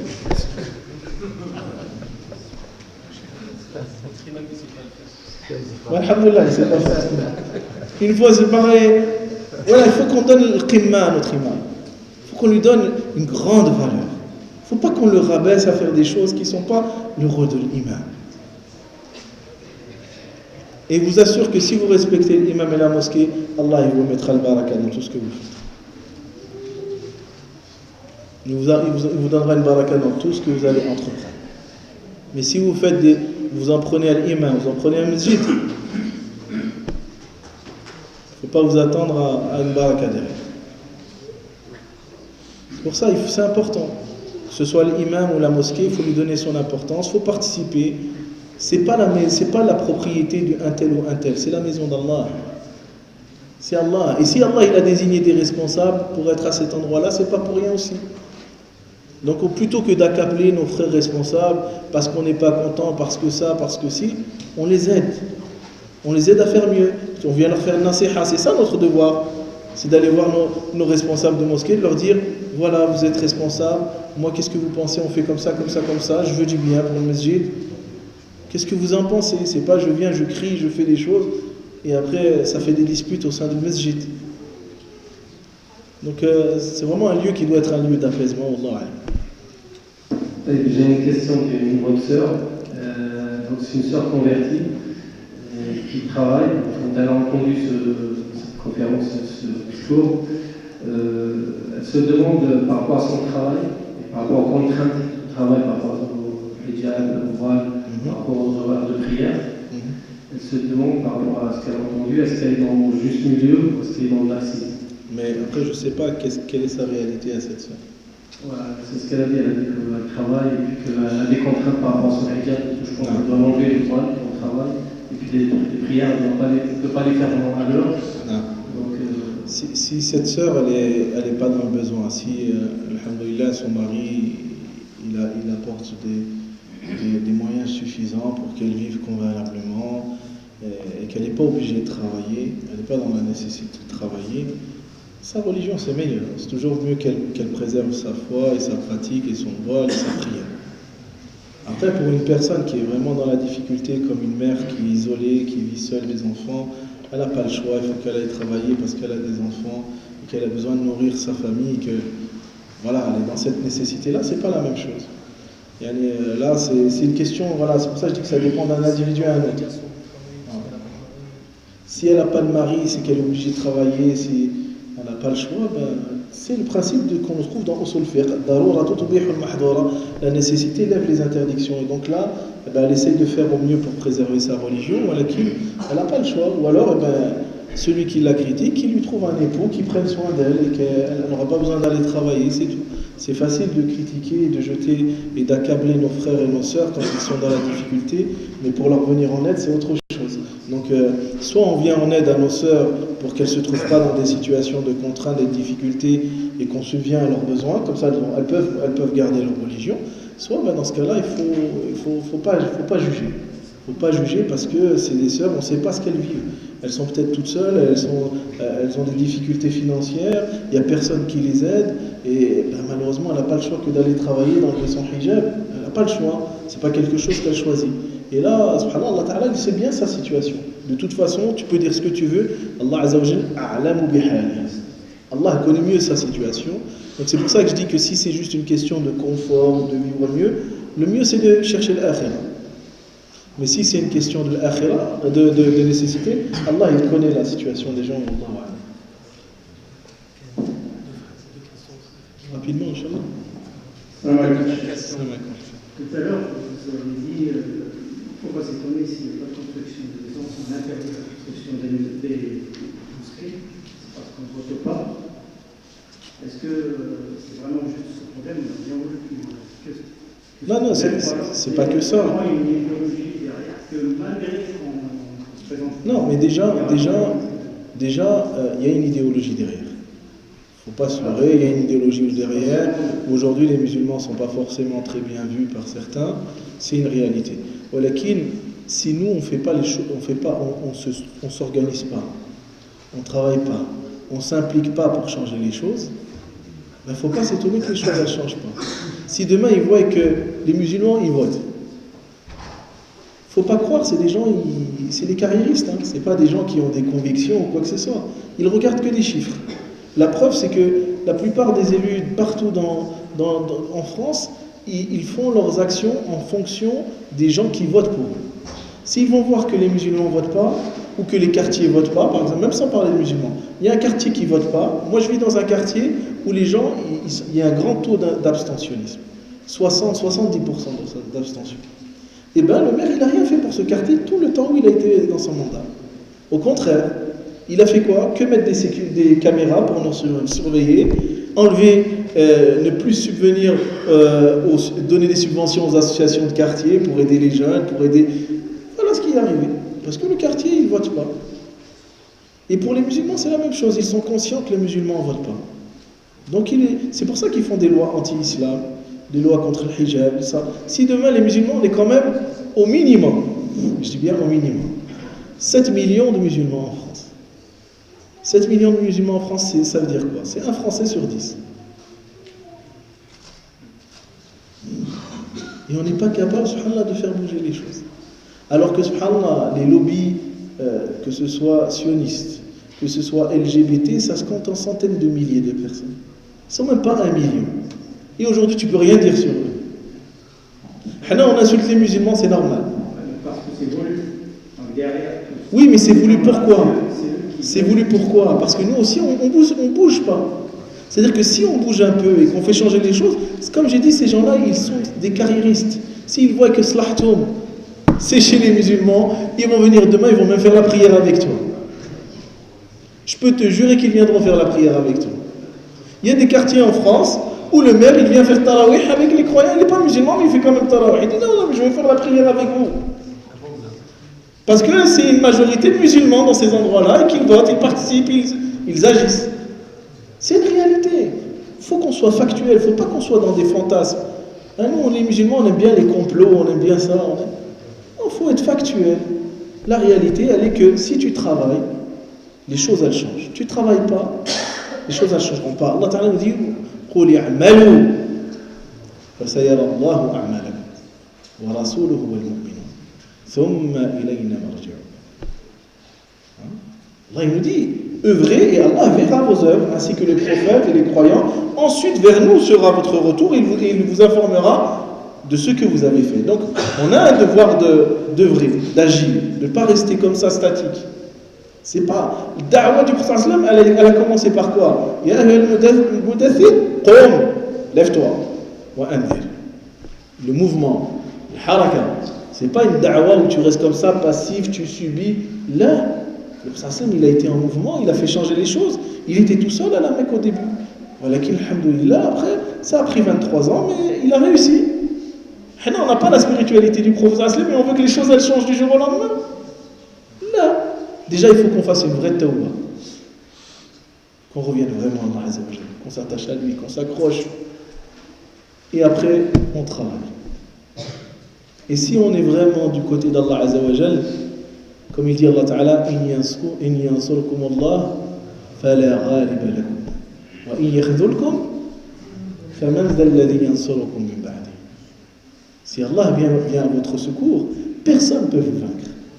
Mais s'il vous abandonne, alors qui en dehors d'Allah pourra vous secourir? La clé, elle est là, notre relation à Allah subhanahu wa ta'ala, c'est tout. Soignons notre relation à Allah Azzawajal et vous allez voir qu'Allah Ta'ala va nous ouvrir toutes les portes. C'est ça la vraie question qu'il faut se poser. Allahu a'lam.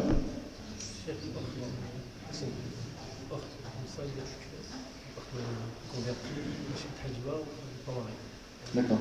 Donc voilà, donc elle est dans un cas spécifique de célibat. Donc si elle est dans une nécessité de travailler, on peut pas l'accabler pour ça. Allahu a'lam. Dernière question, Charles. Salam alaikum.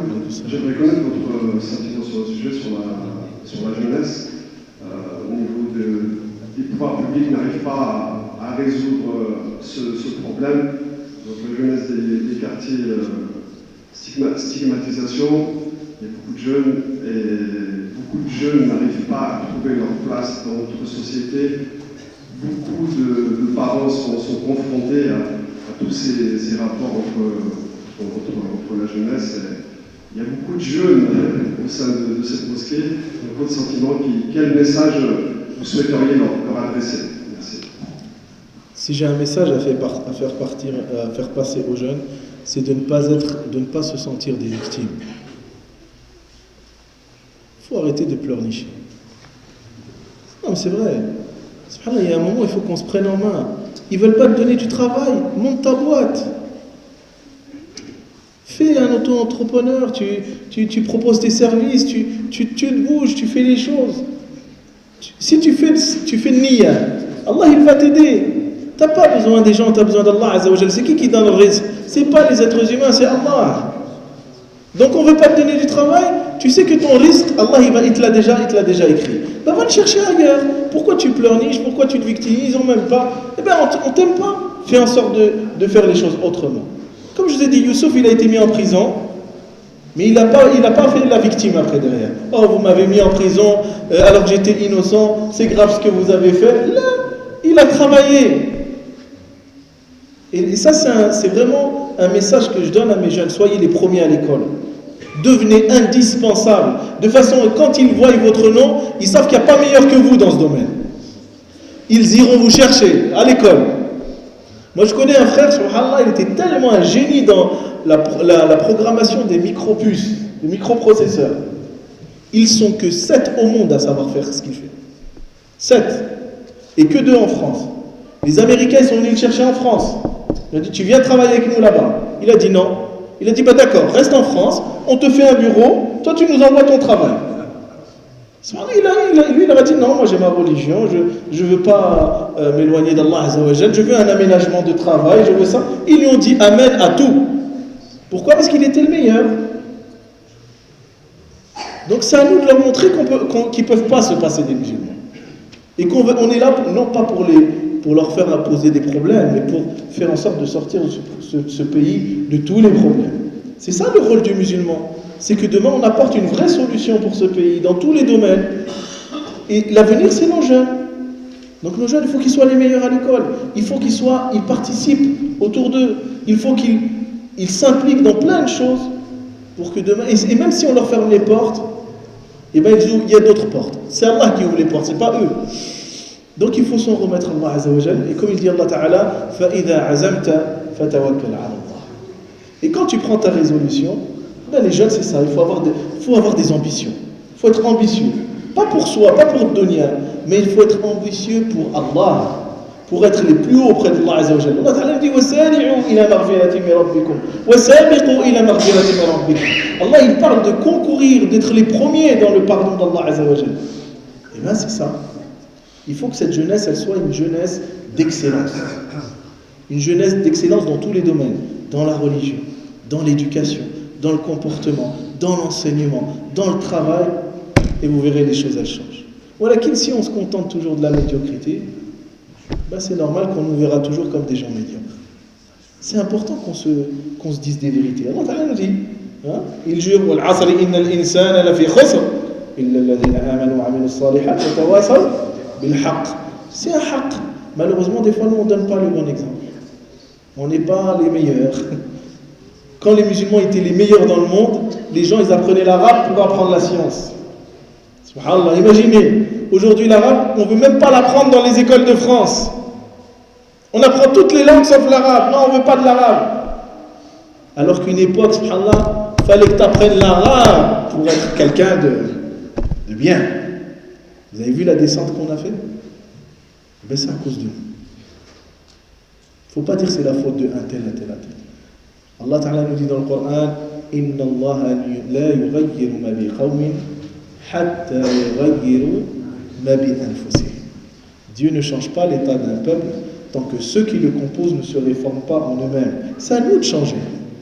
C'est à nous de changer notre perception des choses et de se dire, ben, quel que soit l'endroit où je suis, si Allah il a voulu que je sois là, c'est pas pour rien. Hasha lillah qui fait les choses au hasard. Est-ce que j'ai fait le meilleur? Est-ce que j'ai été le meilleur? Est-ce que j'ai fait en sorte de ne pas dépendre des créatures, mais ne dépendre que d'Allah subhanahu wa ta'ala? Khlas. Si on fait ça, on va réussir, Inch'Allah. ان شاء الله بارك الله فيكم جزاكم الله خير الشيخ نتاعك واش كتب هذا الشيء نشكر على الحضور وعلى الحلقه القيمه على الاجابه تاعكم الاسئله تاعكم قيمه والاجابات يعني ما شاء الله في محلها. Donc on remercie le chef d'être venu nous avoir fait cette conférence que j'espère que soit bénéfique pour tout le monde. Et puis on remercie pour vos questions qui étaient très importantes et puis pour les réponses bien importantes aussi du chef. بارك الله فيكم جزاكم الله خير.